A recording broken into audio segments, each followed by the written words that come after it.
Can you briefly describe the procedure? What the lap band is something that's done to help people stop being hungry and to help them feel full. Often the first time an obese person will feel either of those two things in their life.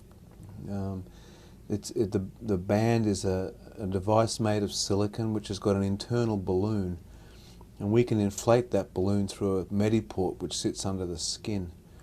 When the balloon inflates, it puts pressure on the very top of the stomach, and that creates like a false stomach above the band, and that leaves the normal stomach below. But that pressure, constant pressure on the stomach, generates some nerve impulses that are just missing in obese people that then fire off to the brain, and the people actually lose interest in food and stop being hungry. It has a restrictive component so that you can't eat too much, because there's only this tiny little stomach the size of a golf ball above the band, and when that stretches, you get full. If you go beyond that, then it's really unpleasant and you're going to be sick. So there's a slight element of a punitive element in it so that you learn not to overeat.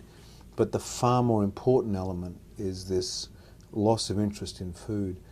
Now, the key thing about this band operation is that it's extremely safe. There's no cutting of the stomach in any way, and it's all done through what's called laparoscopic surgery.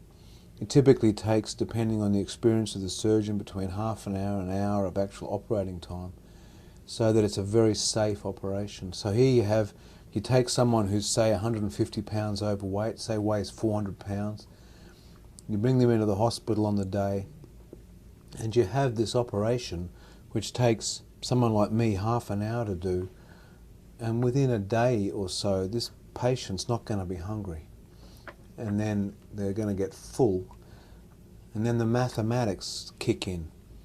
I think people are all of us who are overweight because of a disproportionate intake compared to what we burn. And by this restriction, the mathematics come into favour of the patient, and you gradually lose weight.